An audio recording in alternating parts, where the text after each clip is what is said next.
Maintenant que nous connaissons comment récupérer les données saisies dans un formulaire,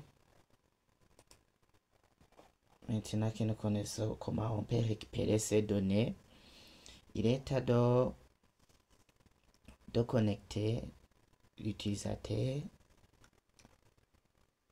à la base de données, de lier les données qui seront tapées ici,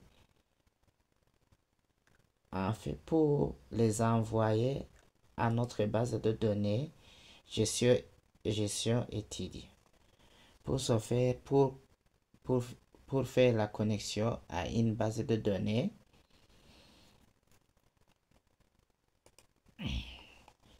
souvenez-vous, on a créé le fichier qu'on appelle database.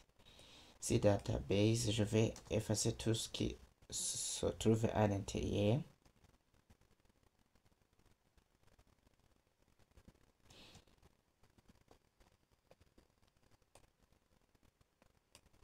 Donc, nous voulons créer la connexion à une base de données avec PHP. Je commence à déclarer le code principal qui définit le PHP. Je déclare la variable BD par exemple. New PDO.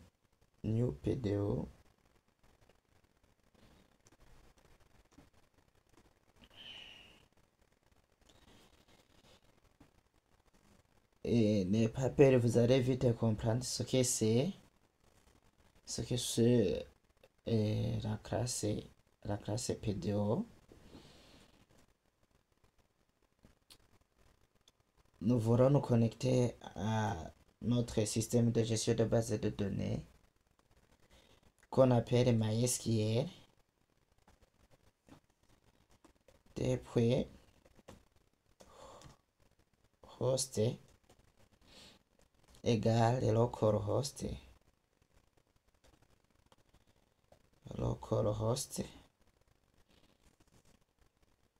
point virgule dbname bien dbname. Notre base de données s'appelle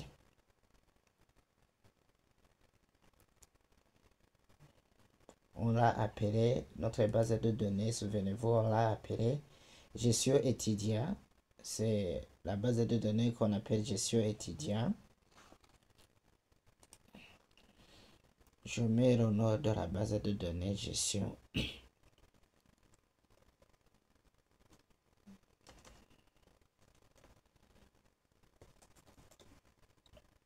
Gestion étudiant.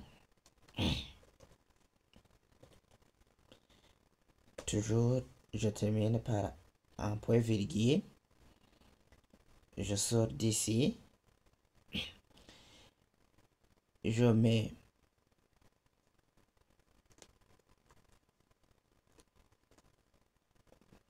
pourquoi ne pas mettre simple guillemets. Ici je mets alors non virgule. Je mets alors l'utilisateur. Ici l'utilisateur on l'appelle route.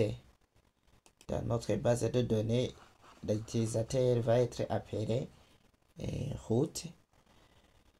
Et si vous avez mis 10 mots de passe dans votre fichier, dans votre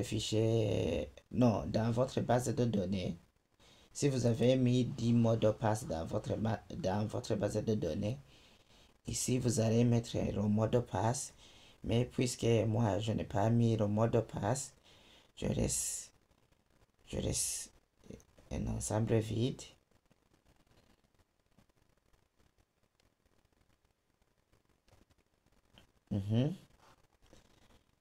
Maintenant, c'est lisible. Je demande alors à ChatGPT ce que c'est la classe PDO.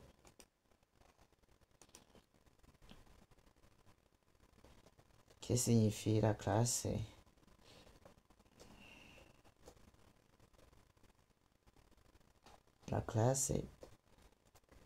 PDO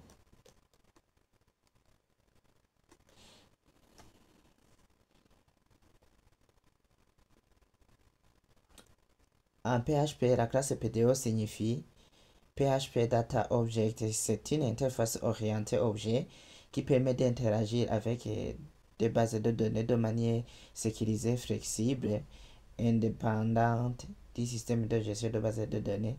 Système de gestion de bases de données utilisé. À quoi sert PDO? La classe PDO permet de se connecter à une base de données. C'est ce que nous faisons. Aussi, permet d'exécuter des requêtes SQL. Nous allons voir comment on peut utiliser la classe PDO pour exécuter les requêtes. Par exemple, les requêtes insert, select, update, delete.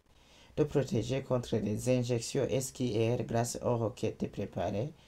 Donc, quand nous allons utiliser cela avec les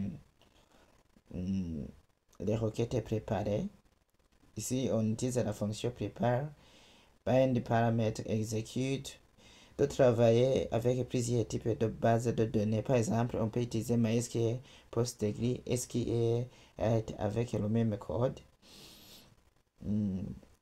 Ici, on donne aussi comment on peut utiliser ce que je viens de taper. Ici, on nous a donné la classe NewPDO qui permet de se connecter à une base de données. Ici, on a utilisé MySQL, le système de gestion de base de données, puisque ici, nous aussi, nous utilisons le système de gestion de base de données MySQL. Le nom de la base de données. Et on a mis aussi l'utilisateur, c'est ce que j'ai dit. On a mis aussi le mot de passe pour se connecter à la base de données. C'est ce que j'ai fait ici. Le nom d'utilisateur dans la base de données MySQL, c'est root. Ici, songez à mettre votre système de gestion de base de données qui est convenable. Si vous utilisez PostgreSQL, mettez PostgreSQL ou bien SQLite si c'est le fichier que vous utilisez. Ici, alors, je vais mettre un try catch.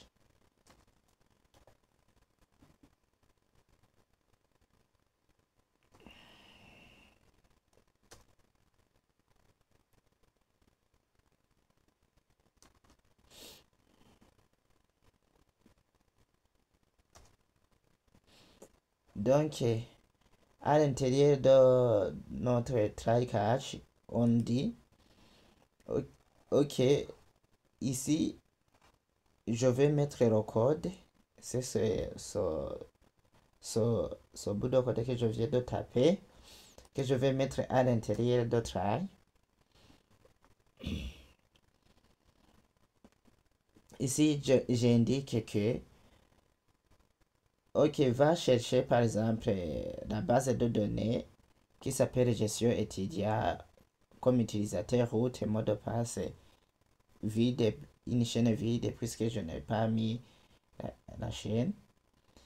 Et si tu vas trouver des erreurs dans la base de données, alors je vais te montrer, tu vas planter la page. Ici alors on utilise PDO exception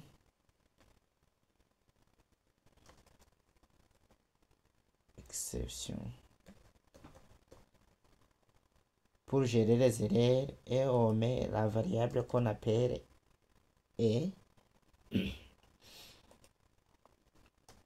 ici je vais indiquer une fonction qui va planter Alors, notre page die. Je mets une erreur, par exemple, je mets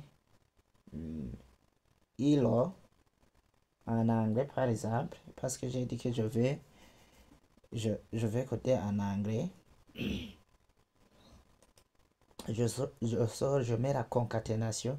Et on a vu pour mettre la concaténation, il faut mettre un point. Je vais concaténer la variable et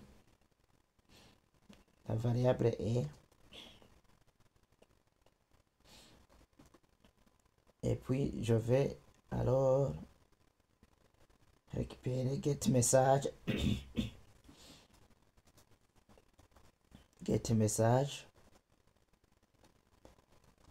aussi. C'est une fonction qui va m'afficher alors une erreur. CTRL S pour enregistrer.